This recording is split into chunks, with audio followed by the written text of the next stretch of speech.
Whether you're new to perfume collecting or you've been here for years and still building out your collection, this video is for you. Hi everyone, I'm Annie G, and welcome to my channel where the scents are sweet and the reviews are spicy. It is my job to make sure that you are never overspending on anything, let alone perfume. So today I'm going to give you my smart girl guide to perfume collecting. Building your collection the smart way, not the expensive way. This is kind of building off my previous upload. My last video, I talked about my biggest perfume buying regrets, and that made me think, okay, if I were starting my perfume collection again, how would I approach it? Everything is so expensive these days. This is an expensive hobby, but it is also so fun and so rewarding. So I have my top 5 tips for building your collection the smart way. So if that sounds interesting to you, like, subscribe, all that good stuff. I'm here for you Mondays, Wednesdays, and Saturdays.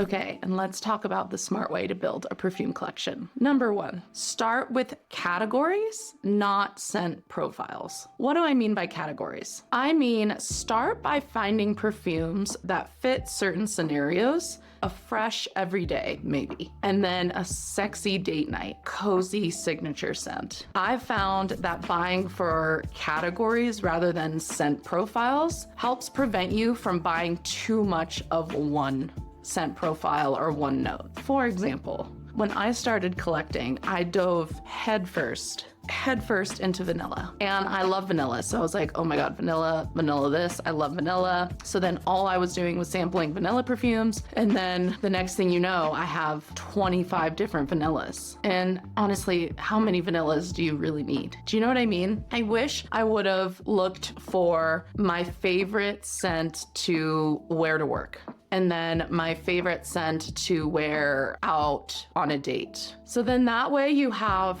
different scents for different occasions, but with different scent profiles. And by starting just with 3 categories, it helps you from getting overwhelmed. I need a different perfume for every situation. No, you really don't. So just pick 3. Maybe that's, like I said, a fresh everyday, a cozy gourmand, and then a sexier, darker date night fragrance. And just start with that. And you've kind of got all your bases covered depending on your situation. And then once you've found your favorites for those situations and those categories, then we can start to look at, okay, what scent profiles do I really like? Am I more of a fruity floral gal? Am I more of a woody, spicy kind of guy? You get my drift. So that is tip number 1. Number 2, and this is a very important one, okay? Don't buy for a romantic idea of your life. Buy for your real life. And what do I mean by that? Don't buy a bunch of really sexy, really intense going out date night fragrances if you only really go out once or twice a month. If you're a homebody and your day-to-day life, you're just at home, cozy with your family, with your loved one, your animals, whatever, your plants, you don't need 10 different date night fragrances just because they smell good. This like romantic idea of your life of, oh, I could wear this going out, and I could wear this to dinner, and I could wear this here and there. Don't buy for that unless that is your real life.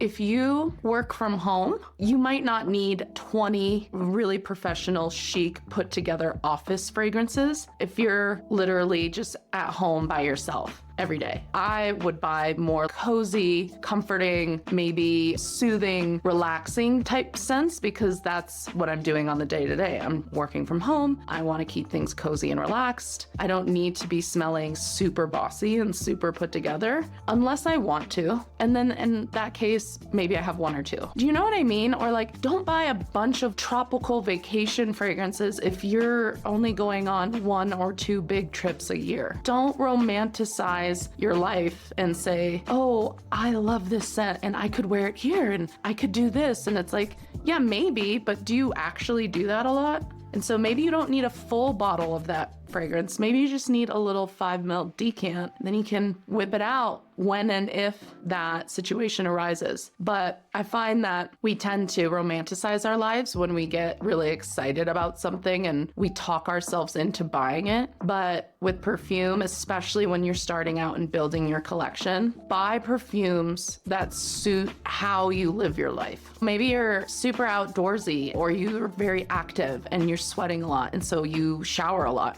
Maybe then you don't really need this very expensive perfume that lasts 12 hours. Maybe you need a few different freshies that you can just to make yourself feel clean. Do you know what I mean? Buy perfumes that you'll wear and suit your everyday life, and try not to romanticize like, oh, I could do this and I could wear it here and I could do that, because more often than not, we're not actually doing that. We're not actually going there.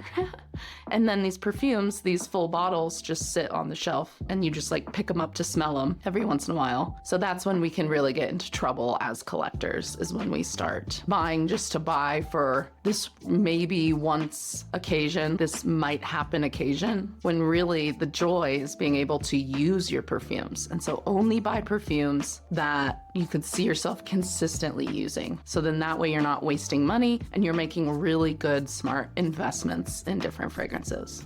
This is a big one, but it is about starting small. Sample, sample, sample. Decants and travel sizes only as you're starting out. Until you've been collecting and smelling a lot of different things and learning and your nose is developed and able to pick out different scents and able to comprehend what fragrances might smell like, it is so hard when you're starting collecting to determine, do I really love this? At least that was my experience. When I started really diving into niche perfumes, it was like a whole new world, and my palette was so all over the place. I couldn't determine anything. I would read fragrance notes like black pepper, leather, and chocolate, and in my head I'd be like, oh, that sounds so yummy. But I didn't have enough experience to understand what that might actually smell like. The idea of it sounded good, so then I'd buy bottles and I'd be like, oh my god, this is terrible. Then you're in a position where you have to either return, which you can't always return perfume, and so then you have to sell it, try and recoup funds, and then you've lost money. So when you're starting out, build your collection,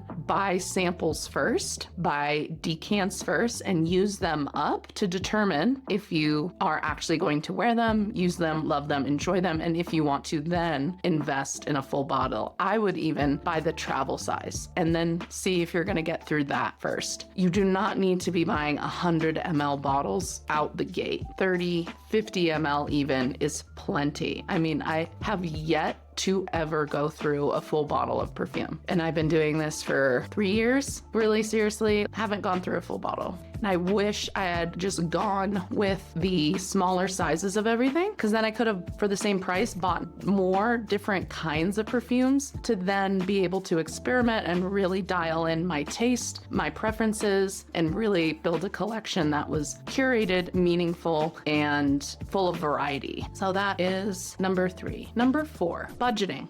Like I said, this is an expensive hobby. You have to really early develop really good self-control and really good boundaries around what you're willing to spend and when, because it can get out of hand fast. And this is really with any kind of shopping or any kind of collecting. The thrill, the dopamine rush of finding a deal, finding a unique perfume that you're obsessed with that you've never heard about. The dopamine hit is so intense and so real, and it's so fun. But if you don't have really good boundaries, you can start to just bleed money, just bleeding money. It all depends on your personal budget, on your personal comfortability with spending money. Just as an example, let's say after all your bills are paid, after you've set aside money for the future, because saving for your future is very important. Okay, please be investing in yourself and your future. Thank you. Let's say you've paid your bills and you have $500 for your fun money for the month. Let's think about what makes sense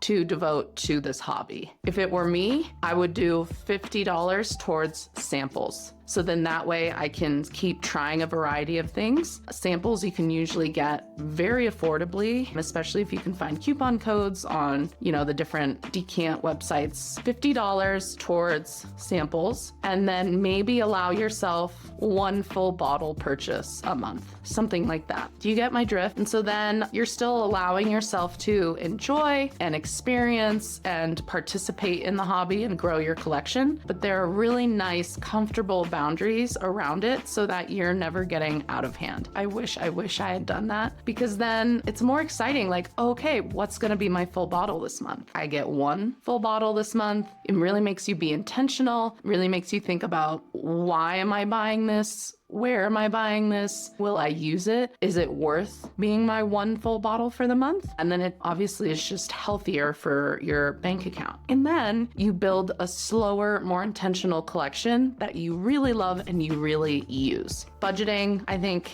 is a seldom talked about aspect of perfume collecting and building a perfume collection that I think is very important. And then lastly, we've talked about starting with just a few categories, not scent profiles, okay? And then we talked about only buying perfumes that actually suit your everyday life, okay? Then we talked about starting small, samples, decants, partials, buying partials, and from discounters, and then budgeting. And then lastly, it's just build from there. Use all these different tools to then develop your palette. Like I said, building an intentional collection very slowly over time, building your muscles, developing your nose, really dialing in. I like white florals in this situation, but not in this situation. So maybe I shouldn't blind buy a bottle of that perfume because I know that I don't typically like tuberose with chocolate, whatever. And then as you're starting to grow, fill in the gaps of what you don't have. Now I have my next little mission that I can go out and be really intentional about finding. And we're not just stumbling on perfumes accidentally and just buying with no thought. So all of these things kind of build on each other and develop really good habits over time. The idea is just being slow and intentional, having a method and a process. The more we can just follow a process, the less likely you are to get out of control, obviously. And then there's less shame and there's more reward over time.